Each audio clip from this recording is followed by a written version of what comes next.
ফরজ গোসলের সময় মেয়েদের মাথার চুল বা খোপা ভেজানো কি জরুরি?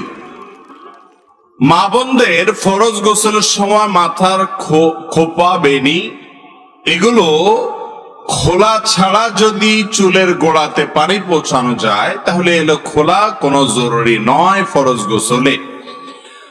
এ ব্যাপারে সহিহ মুসলিমের একটি হাদিস আসছে, উম্মে সালামা রাদিয়াল্লাহু তাআলা আনহা থেকে নবী করিম সাল্লাল্লাহু আলাইহি সাল্লামকে তিনি জিজ্ঞাসা করেছেন, ঠিক এই প্রশ্নটা করেছেন যে ইয়া রাসূলুল্লাহ, আমার চুল আমি বাঁধি, এগুলোতে যে গিরা থাকে আমি বাঁধি, এই খোপা আমার খোলা লাগবে কিনা? তখন নবী করিম সাল্লাল্লাহু আলাইহি সাল্লাম তাকে বলেছেন, না, এটা তোমার জন্য খোলা আবশ্যক নয়। বিশেষ করে যদি গোড়া পর্যন্ত পানি এমনিতে পৌঁছা যায় তাহলে সেক্ষেত্রে বেনি খোলা ছাড়াও ফরজ গোসল মেয়েরা করতে পারবেন এবং তিনি খুলেও গোসল করতে পারবেন। বিশেষ করে গোড়া যদি পৌঁছা যায় তখন আর খোলাটা জরুরি নয়। ইচ্ছাকৃতভাবে নামাজ বারবার ছেড়ে দিলে বা না পড়লে কি ঈমান থাকে? ভাইরা আমার, নামাজ ইচ্ছাকৃতভাবে ঠান্ডা মাথায় যদি কোন মুসলমান না পড়ে, সেই ব্যক্তিকে অনেক ইমাম, অনেক স্কলারগণের গবেষণা অনুযায়ী ইসলামী শরিয়ার দৃষ্টিকোণ তারা যেভাবে ব্যাখ্যা করেছেন, কোরআন হাদিসের আলোকে তাদের যে ইস্তেহাদ তারা পেশ করেছেন, তার আলোকে তার ঈমান থাকবে না, সেই ইসলাম থেকে খারিজ হবে, অমুসলমান হয়ে যাবে। এর বিপরীতে ইমাম আবু হানিফা রাহমাতুল্লাহি আলাইহি সহ অনেক ইমামের মত হলো, যদি কেউ ইচ্ছাকৃত নামাজ না পড়ে কিন্তু তার মধ্যে অপরাধ বোধ থাকে যে আসলে নামাজটা পড়া উচিত, আমি না পড়ে ভুল করছি, ইনশাল্লাহ ধরে ফেলবো, ইনশাল্লাহ শুরু করব, আল্লাহ আমাকে মাফ করো, এই মেন্টালিটি নিয়ে যদি কেউ নামাজ ত্যাগ করে তাহলে সে আল্লাহর জমিনের সবচেয়ে বড় খারাপ কাজ করলো, সবচেয়ে বড় কবিরা গুনাহ করলো। নামাজ ত্যাগ করার মাধ্যমে শিরকের পরে সবচেয়ে বড় পাপ। কিন্তু এর ফলশ্রুতিতে লোকটা কাফের হবে না, যেহেতু তার মধ্যে নামাজ পড়া যে আবশ্যক এই বিশ্বাস তার অন্তরে আছে। সেজন্য এই এক ফতোয়া, এটার কারণে আমরা অনেকে বেঁচে গেছি। কিন্তু মনে রাখবেন, নামাজ না পড়া এটা অমুসলমানের চরিত্র, এটা কোন মুসলমানের চরিত্র হতে পারে? মুসলমান অনেক উল্টাপাল্টা করতে পারে, হয়তো শয়তানের প্ররোচনা প্ররোচিত হয়ে করে ফেলেছে, এটা হতে পারে, কিন্তু মুসলমান ঠান্ডা মাথায় নামাজ পড়বে না, এটা হতে পারে না। অতএব ভাইরা আমার, নামাজ পড়তে হবে। মুসলমানের মার্কাই হলো মসজিদে যাওয়া, নামাজ পড়া পুরুষ মানুষ। আর মসজিদে যান না, নামাজ পড়েন না, এটা মুনাফিকের মার্কা, বেঈমানের মার্কা। আল্লাহ তাআলা আমাদেরকে নিয়মিত 5 ওয়াক্ত নামাজ পড়ার তৌফিক দান করুন। এরপরে প্রশ্ন হলো, তারাবির নামাজে 4 রাকাত পর পর দোয়া পড়ার বিষয়টি কি জরুরি? তারাবির নামাজে 4 রাকাতের পর পর যে দোয়া আছে, সুবহানাজিল মুলকে ওয়াল মালাকুতে, আমি এতটুকু পারি, অবশ্য এর পরেরটা পারি না। তো এই দোয়া কোন হাদিসে নবী করিম সাল্লাল্লাহু আলাইহি সাল্লাম থেকে বর্ণিত হয় নাই। তারাবির নামাজ 4 রাকাত পরে যে টাইমটা ব্রেক দেয়া হয়, একটু লেট করা হয়, এটা রেস্টের জন্য হয়। আপনি যে নামাজের মধ্যে হাফেজ সাহেব তেলাওয়াত করছে, আপনি তো চুপচাপ দাঁড়াইছিলেন, শুনছেন, তাই না? পুরা এক পারা তেলাওয়াত আপনি শুনলেন পুরা নামাজের মধ্যে, তারাবিতে 1.5 পারা শুনলেন, তো আপনি খুব একটা কাজ করেন নাই, তো কাজ যা করার হাফেজ সাহেব করছে আপনি শুনছেন, ততক্ষণ তো আপনি আরামে ছিলেন। সালাম ফেরানোর সাথে সাথে 4র্থ রাকাতের পরে আপনি সুবহানাজিল মুলকে ওয়াল মালাকুতে বলে টান দিলেন, তাহলে আপনার এটা আরাম হলো না বেরাম হলো? আরো এটা তো আরো ডিউটি হলো। তো এই ডিউটি আসলে কোরআন হাদিস দ্বারা বর্ণিত নয়। আমাদের দেশে অনেক মানুষ এখনো তারাবির নামাজ পড়তে বললে বলে, হুজুর এখনো দোয়া মুখস্থ হয়নি। আছে না নাই কপাল পোড়া, দোয়া মুখস্থ হয় না? কিসের দোয়া রে ভাই? 4 রাকাতের পর কোনো দোয়াই নেই হাদিসে। আপনি দোয়া মুখস্থ হয় না দেখে নামাজ পড়ছেন। 4 রাকাতের পরে গ্যাপ দিয়ে এই টাইমে একটু নাস্তা, একটু চা পানি, একটু রেস্ট, একটু উঠা বসা, কোমর ব্যথা দূর করা, ওযু লাগলে ওযু করা, এগুলোর জন্য এই গ্যাপটা দেয়া হয়েছে। কিন্তু আমরা ওইটাকে ওই সুবহানাজিল মুলকে পড়ার পেছনে লাগাই, যেটা কোন হাদিসে বর্ণিত হয়নি। মনে রাখবেন, কোরআন এবং হাদিসে যদি কোনো আমল বর্ণিত না হয়, সেটাকে যদি আমরা আবশ্যক বা সিস্টেম বানিয়ে নেই, তাহলে সেটা বেদাত পর্যন্ত যেতে পারে। অতএব এই বিষয়ে আমাদেরকে সাবধান থাকতে হবে। এরপর প্রশ্ন হলো, রোজা রেখে থুতু গিললে কি রোজা হবে? দেখেন, আমাদের দেশে যারা নতুন রোজা রাখে, বিশেষ করে কিশোর এবং বালক বয়সের পোলাপাইন, দেখবেন রোজা রাখার পর প্রথম ঘন ঘন কেউ থুতু ফেলে। খেয়াল করছেন? একটু পরপরই ঘর থেকে বাইরে হয়ে যায়, বাইরে যে থুতু ফেলে আসে, বেসিনে চলে যায়, বেসিনে যে থুতু ফেলে আসে। নতুন রোজাদার হলে একটু বেশি করে। আর যারা খুব বেশি প্র্যাকটিসিং না, রোজার মাস্টারমাইজ খেলা তো গভীর ভাবে জানা, তারাও একটু বেশি বেশি থুতু ফেলে, দেখবেন ঘন ঘন থুতু ফেলে। অথচ রোজা রেখে থুতু গিললে রোজার কোনো ক্ষতি হবে না। থুতু এটা আপনার ন্যাচারাল একটা বিষয়। থুতু যদি আপনি টোটালি ফেলতে থাকেন, একটুও না গিলেন, আপনি বাঁচবেন? মানুষই তো বাঁচবে না, গলা শুকাইতে মারা যাওয়ার অবস্থা তৈরি হবে। অতএব থুতু গিললে রোজার কোনো ক্ষতি হয় না। ভাইরা আমার, এখান থেকে একটা শিক্ষার বিষয় আছে, সেটা হলো রোজা রেখে নিজের থুতুটা গেলা, যেটা হালাল নরমাল ন্যাচারাল একটা বিষয়, সেটা পর্যন্ত আপনি গিলবেন কি গিলবেন না প্রশ্ন দিয়েছেন। তার মানে আপনার মধ্যে ভয় আছে যে আল্লাহ রোজাটা যেন কোনোভাবে না ভাঙে। পান করব না, আহার করব না, একটু এক ঢোক পানি পান করব না, পিপাসা আছে, হাতের কাছে পানিও আছে, চাহিদাও আছে, যোগানো আছে, তারপরও আমি সেটা করছি না, কারণ আল্লাহ নিষেধ করেছেন। মানুষের সামনেও করছি না, একাকীও করছি না। রোজা আমাদেরকে ট্রেনিং দেয় যে তোমার সামগ্রিক জীবনে এইভাবে হারামের হাতছানি আসবে, তোমার টাকার দরকারও হবে, দুর্নীতি করার সুযোগও আসবে, তারপরও তুমি সেটাকে না বলবা। এটাই হলো রোজার শিক্ষা। রোজা তোমাকে সে ট্রেনিং দেয়। যেই লোক থুতুটা পর্যন্ত গিলবে কিনা সেটা নিয়ে টেনশনে আছে, মাসালা জিজ্ঞাসা করে, সেই লোক আবার রমজান পরে কিভাবে হারাম খায়? সে হারাম এই জন্য খায় যে রোজার শিক্ষাটা সে ধারণ করতে পারে নাই। রোজা যাকে পরিবর্তন করতে পারে নাই, তার রোজাটা উপবাস থাকা ছাড়া কিছু নয়। আমার কথা নয়, নবী করিম সাল্লাল্লাহু আলাইহি সাল্লামের কথা। অতএব ভাইরা আমার, রমজান মাসে রোজা রেখে আমরা সমস্ত হারাম কাজ ছাড়ার প্রশিক্ষণ, ট্রেনিং, অভ্যাস গড়ে তুলবো তো ইনশাআল্লাহ। আল্লাহ আমাদেরকে তৌফিক দান করুন। এরপরে প্রশ্ন হলো, মৃত ব্যক্তির পাশে আগরবাতি জ্বালানো যাবে কিনা, কিংবা আগরবাতি জ্বালানো সম্পর্কে ইসলাম কি বলে, দয়া করে জানাবেন। মৃত ব্যক্তির লাশের পাশে আগরবাতি জ্বালানোর সংস্কৃতি আমাদের দেশে আছে। এটা ভালো সংস্কৃতি, এটা কোনো খারাপ সংস্কৃতি না। বিভিন্ন হাদিসে নবী করিম সাল্লাল্লাহু আলাইহি সাল্লাম বলেছেন, তোমরা যখন মৃত ব্যক্তিকে ধোঁয়া দিবা, সুগন্ধির ধোঁয়া, তখন সেটা বেজোড় সংখ্যক বার দিবা। সাধারণত চন্দন কাঠ বা বিভিন্ন রকমের কাঠ আছে, কাঠগুলো পোড়ালে যে ধোঁয়াটা হয়, সুগন্ধিযুক্ত ধোঁয়া, এই ধোঁয়াটা মৃত ব্যক্তির কাফনের কাপড়ে লাগানো, অর্থাৎ সুগন্ধি যাতে হয়, সুগন্ধি যেন হয়, সেখানে ভালো গ্রান যেন হয়, সেটা করাটা হলো সুন্নাহ, মুস্তাহাব। এই জন্য মৃত ব্যক্তির আগরবাতিতে সাধারণত গ্রান হয়। অতএব এই গ্রান, এই ধোঁয়া, এটা তার কাফনের কাপড়ের সাথে মাখানো, 3 বার মাখানো, এটা হলো সুন্নাহ। মাখানোর পর পাশে রেখে দিলেন যে আশপাশটাতে সুগন্ধি থাকে, সেটা মুবাহ, নিষিদ্ধ কোনো বিষয় নয়। যেহেতু এই ধোঁয়া দেওয়াটা, সুগন্ধির ধোঁয়া দেওয়াটা সুন্নাত, 3 বার মুর্দার কাপনে পাশে লাগায় রাখতে হবে। আপনারা ইয়ে করে আপনার ধোঁয়া দিয়ে সবসময় জ্বালায় রাখতে হবে, আগরবাতি মনটি আবশ্যক নয়। কাফনে 3 বার ধোঁয়া দিবেন। ধোঁয়া দেওয়ার সিস্টেম হলো, ধোঁয়াটাকে এইভাবে আপনার হাত দিয়ে বাতাস দিয়ে কাফনের সাথে মিশাই দিবেন, যাতে করে কাফন থেকে সুগন্ধ আসে। এটা মুস্তাহাব। অতএব সুগন্ধ আসার পর এটা যদি আপনি আশপাশে জ্বালা রাখেন, কোনো অসুবিধা নাই। আর এমনিতেও এই জাতীয় সুগন্ধ ব্যবহার করাটা উত্তম এবং ভালো কাজ। বিশেষ করে মসজিদে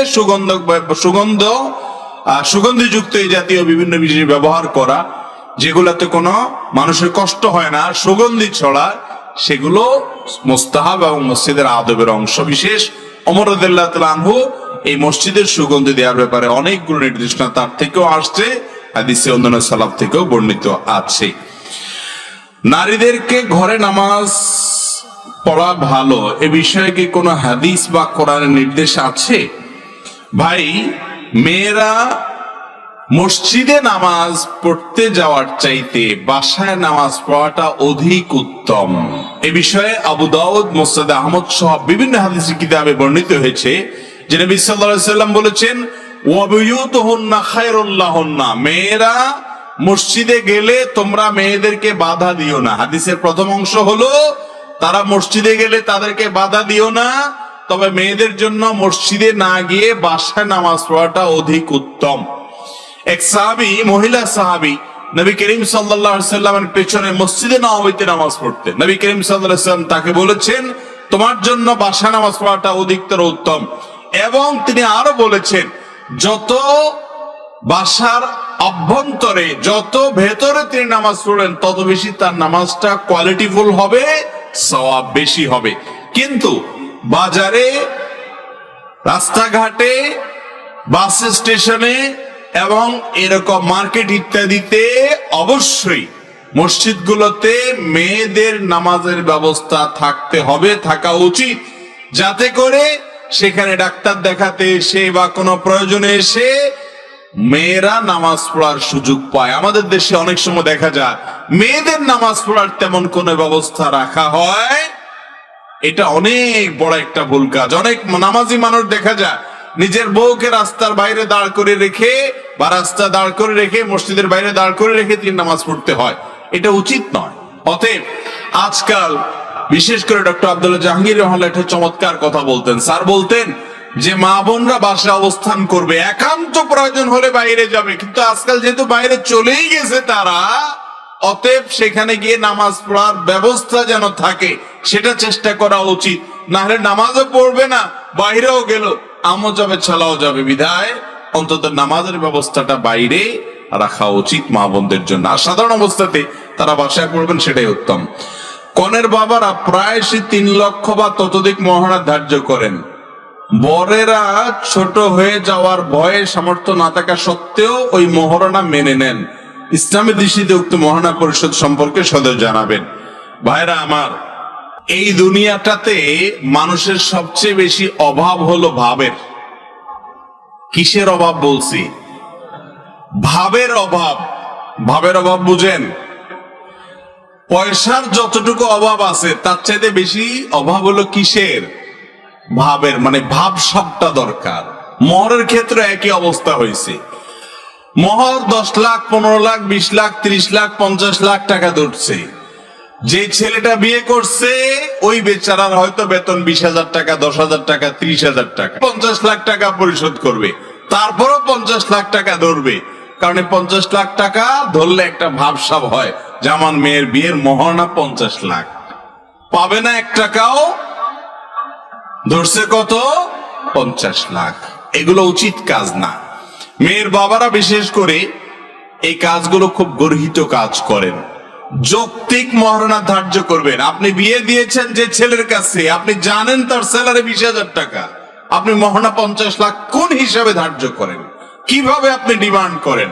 আপনার যদি উদ্দেশ্য হয় যে মহারণা এটা আমার প্রোটেকশন, মেয়েকে তালাক দিতে পারবে না, তো মনে রাখবেন মহারণার বড় ফিগার কখনো সংসার টেকাতে পারে না। আমাদের বাচ্চা যাদের মহারণা অনেক কম ছিল জিজ্ঞাসা করেন সংসার কয়টা ভাঙছে? সব মাশাআল্লাহ এখনো জোড়া আছে। কিন্তু আজকাল 50-60 লাখ টাকা মোহর ধরে, এরপরে বিয়ে টিকে না। অতএব এই কালচার থেকে বেরিয়ে আসতে হবে। ইন্না আযমান নিকাহি বারাকাহ আইসারুহা মাউনা, যে বিয়েতে খরচ কম সে বিয়েতে আল্লাহ তাআলার বরকত অনেক বেশি। আর আমাদের দেশে আজকাল দেখা যায় বিয়েতে অনেক খরচ করতে পারলে মনে করি আমরা কিছু একটা করলাম, আর কম খরচে বিয়ে করলে, মোহর কম হলে বিয়েই করছি কিনা এটা নিয়ে সন্দেহ দেখা দেয়। ঠিক না ঠিক ভাইরা? অতএব এই কালচার আমাদেরকে পরিবর্তন করতে হবে। বিশেষ করে মেয়েদের মোহর, এটা শো আপের জন্য নয়। আপনি 50 লাখ, 30 লাখ, 20 লাখ ধরছেন, ওই ভদ্র মহিলা ওই বেচারিকে একটা টাকাও দিচ্ছেন না। এর চেয়ে বড় অবিচার কি আছে? যেই মহরটা ছেলে পরিশোধ করতে পারবে ওই রকম মহর ধার্য করবেন। আর প্রশ্নে একটা কথা বলেছেন যে শর্মে পড়ে আপনি মেনে নিয়েছেন, এখন কি হবে? এখন আপনি ওই যে ফান্দে পড়িয়া বগা কান্দেরে ওই দশার মধ্যে আপনি পড়বেন। আপনি যদি তখন রাজি হয়ে থাকেন, হ্যাঁ ঠিক আছে আঙ্কেল অসুবিধা নেই, 50 লাখ 1 টাকা, 30 লাখ 10 টাকা, আপনি নিজে 5 টাকার মালিক না, ভাবের চোটে আপনি 50 লাখে রাজি হয়ে গেছেন, আপনি কিন্তু গর্তে ঢুকে গেছেন। এবার বউয়ের ওই 50 লাখ টাকা দেওয়া ছাড়া কোনো উপায়। আমি একটা পরামর্শ সবসময় দেই, যারা এরকম ফেসে গেছেন, ফান্দে পড়ে গেছেন, তাদের যে কাজটা হবে তা হলো বউয়ের পা ধরে খুব অনুনয় করে বলবেন যে দয়া করে অনুগ্রহ করে আল্লাহর হস্তে আপনি মাফ না করলে তো আর উপায় নাই। এত বড় ফিগার ধরে ফেলছে বাপ চাচারা, আমিও রাজি হয়ে গেছি ভাবের চোটে, তখন বুঝি নাই, এখন তো বুঝছি পুরোটাই দিতে হবে, উপায় নাই। অতএব আপনি যদি একটু মাপ সাপ করে একটু লেস্টেস করে আমাকে একটু রহম করেন। উনি যদি দয়া করে দেয় আলহামদুলিল্লাহ, আর দয়া করে মাপ না করে যদি বলে ঠিক আছে তোমাকে পুরা মাফ করার দরকার নাই, তোমাকে আমি এটা চাকরি দেই, এখন থেকে আমার যে হাড়ি পাতিল দেওয়ার আছে এটা তুমি অর্ধেক দোবা বা এটা দোবা, তাহলে সেক্ষেত্রে তোমার সেখান থেকে মহারণার টাকা কিছু কিছু কাটলাম, মাসে 1000 টাকা 2000 টাকা 10,000 টাকা তোমার স্যালারি ধরলাম, হাঁড়ি পাতিল থালা বাসন নিয়মিত দোবা, খবরদার উল্টা পাল্টা যেন না হয়, স্যালারি কেটে দেওয়া হবে, এখান থেকে আমার মহর আমি কেটে নিলাম। মেয়েদেরকে ইসলাম কত মর্যাদা দিয়েছে, কত অধিকার দিয়েছে। এই সমাজ নামাজি মানুষরা পর্যন্ত এত পরিমাণ জুলুম মেয়েদের পরে করে। আপনি দেখেন মোহর দেয় না, মোহর দেয় না, বাবার সম্পদে হক সেটা দেয় না, মায়ের সম্পদে হক সেটা দেয় না। সেদিন কে যেন আমাকে বলল, ভাই এই দেশে যত ল্যান্ডের জমির দলিল আছে তার সম্ভবত 4% বলছে মাত্র মেয়েদের নামে, আর 96% নাকি ছেলেদের নামে। তথ্যটা যদি সঠিক হয়ে থাকে বা এর কাছাকাছিও হয়ে থাকে, এটা বিরাট বড় একটা অ্যালার্মিং আমাদের জন্য। অথচ এদেশে আমাদের যত মেয়েরা আছে, ছেলেদের যেরকম সম্পত্তিতে ভাগ আছে মেয়েদের আছে না নাই, তাহলে তাদের নামে দলিল হয় না কেন? তার মানে হলো মেয়েদের প্রতি অত্যাচার করার ব্যাপারে গোটা জাতি আজ ঐক্যবদ্ধ হয়ে গেছে। জাতি ঐক্যবদ্ধ হয়ে গেছে মানে আমরা ঐক্যবদ্ধ হয়ে গেছি, সবাই মিলে ঝুলে সবাই ভোগ করছি এবং নষ্ট করছি। আল্লাহ তাআলা আমাদেরকে বোঝার তৌফিক দান করুন। বিয়ের সময় যারা এখনো বিয়ে করেন নাই, তরুণ পোলাপান যারা আছেন, যুবকরা যারা আছেন, সাবধান। 50 লাখ 1 টাকা, 30 লাখ 2 টাকা আগে ভাগে ঝগড়া করে নেবেন শ্বশুর মশাইয়ের সাথে, বাবারে আমার সাধ্যের মধ্যে থাকলে আসি আর না হলে নাই বাবা। এরপরে ফান্দে পড়ে বউয়ের কাছে মাপ ছাড়ার উপায় থাকবে না। যদিও বেশিরভাগ যুবকরা আমি বলি সব সময় বাসর রাতেই বাটপারি শুরু করে দেয়, বউরে বলে পাম্পট্টি দিয়ে দেখো আমি তো এই যে কয়দিন পরে চলে যাচ্ছি ইটালি, ভিসা চলে আসবে, কত টাকা আসবে তোমার কাছে, কিসের মহরের টাকা, সবই তো তোমার। মেয়েরাও সোজা সরল বেচারীরা তখন বলে আরে কি যে বলেন না আপনি, আমি কি করব মহরের টাকা দিয়ে, লাগবে না কিচ্ছু, এই দিল আর কি মাফ করে শেষ। এই জন্য এগুলো করা উচিত না। রাসূল আকরাম সাল্লাল্লাহু আলাইহি ওয়াসাল্লাম ফাতেমা রাদিয়াল্লাহু তাআলা আনহা, আলী রাদিয়াল্লাহু তাআলার সাথে যখন বিয়ে ঠিক হয়েছে, উনি নিজে বিয়ের আগে ডিমান্ড করেছেন যে আমার মহরটা অগ্রিম পেমেন্ট করা হোক। অধিকার কি মেয়েদের দেখেন। আর আমাদের সমাজে আজকাল যদি কোনো মেয়ে বাসর রাতে যদি স্বামীকে বলে যে ঠিক আছে তুমি ইতালি যাবা না জার্মানি যাবে সেটা পরে, আমার মহরের টাকা দাও তারপর সামনে কথা বলো, স্বামী তো চিন্তা করবে সর্বনাশ, এর সাথে কিভাবে ঘর করব। অথচ ইসলাম তাকে সে রাইট দিয়েছে, আপনি তাকে সে রাইট দিতে বাধ্য।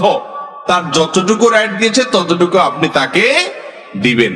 আমরা মেয়েদের অধিকার দিচ্ছি না, কোথাকার কোন নারীবাদীর এসে তাদের পক্ষে চিল্লায়। আরে মুসলমান যেই অধিকার তাদেরকে কোরআন হাদিস দিছে শুধু সেটা দিলেই তো তারা ভাইসা যায়, ঠিক না? ঠিক। আল্লাহ তাআলা আমাদেরকে বুঝার তৌফিক দান করুন।